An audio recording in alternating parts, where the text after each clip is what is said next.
বাংলাদেশের বাতাস বা আকাশ দেখার যে বাংলাদেশের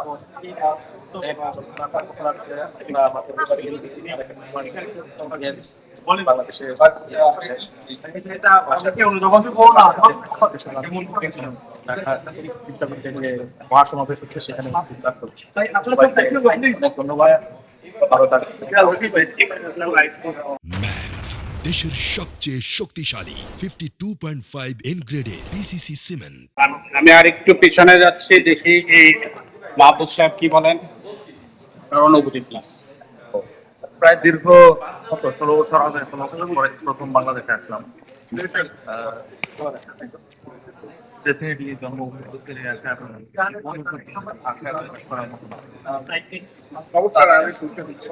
বিএনপির ভারপ্রাপ্ত চেয়ারম্যান তারেক রহমান, তিনিও 18 বছর পরে বাংলাদেশে এসেছেন।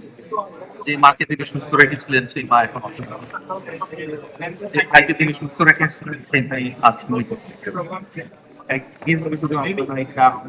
যারা আছেন তারাও কোনো না কোনো বিভিন্নভাবে ডেফিনেটলি এত বছর পর যারা একই অপরে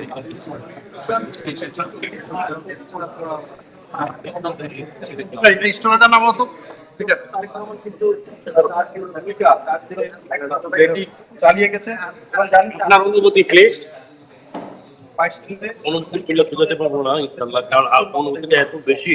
আবার 2023 সালে জুলাই এসে তিনি কিন্তু খুবই আনন্দিত। তারেক রহমান এই বাংলাদেশকে নিয়ে লং টার্ম কিন্তু প্ল্যানের মধ্যে রেখেছেন। তিনি ইউকেতে বসে দেখবেন যে যদি 12টায় কর্মসূচি অনুষ্ঠিত হয়েছে তখন দেখা যাচ্ছে ফজরের আগে তিনি ইউকেতে 6 আওয়ার্স 6 ঘন্টা ফজরের নামাজের আগেই তাকে কলেজে অংশগ্রহণ এই যে চ্যালেঞ্জগুলো এগুলো কিন্তু তার মানসিক শারীরিক স্বাস্থ্যের উপর অনেক সময় ঘটেই তো অনেক প্রভাব ফেলেছে। তিনি কিন্তু নিরলসভাবে চেঞ্জ হচ্ছে।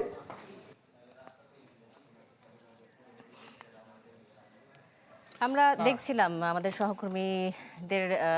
সহকর্মীরা বিভিন্ন জায়গা থেকে যুক্ত হয়েছিলেন রাশেদ, এবং আমাদের প্রবাসী সাংবাদিক যুক্ত হয়েছিলেন বিমানের ভেতর থেকে। সবচেয়ে আগ্রহের জায়গাটা খেয়াল করবেন শান্তা, যে বিমানের ভেতরে আমরা যে চঞ্চল একটা প্রাণোচ্ছল একটা অবস্থা দেখলাম। বিশেষ করে প্যাসেঞ্জার যারা যাত্রী তারা নামার নেমে গেছেন, কিন্তু বিমানে যারা এখনো অবস্থান করছেন, অর্থাৎ তারা আশা করছেন যে তারেক রহমানের সাথে তারা ঢাকায় অবতরণ করবেন, এবং তাদের মধ্যে আপনি খেয়াল করেছেন যে তারা প্রতিক্রিয়া দিচ্ছিলেন।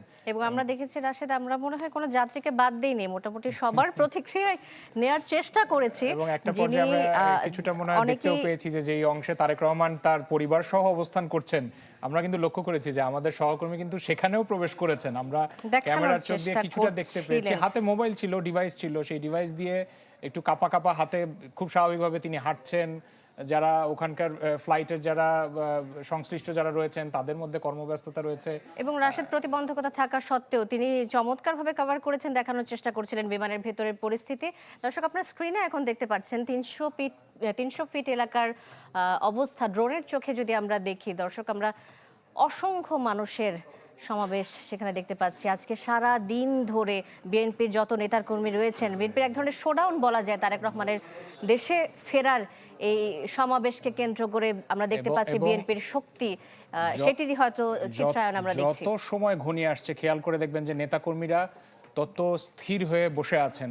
তারা অপেক্ষা করছেন যে কিছুক্ষণের মধ্যে যখন ঢাকায় এই বিমানটি অবতরণ করবে, তারা যে এই যে অপেক্ষা করছেন এই গত কয়েকদিন ধরে, বিশেষ করে বাংলাদেশের বিভিন্ন প্রান্ত থেকে তারা যাত্রা করে এখানে এসেছেন, সেই ক্ষণের জন্য অপেক্ষা করছেন। এবং তারেক রহমান যখন এই অঞ্চলে প্রবেশ করবেন সেই সময়টি ঘনিয়ে আসছে।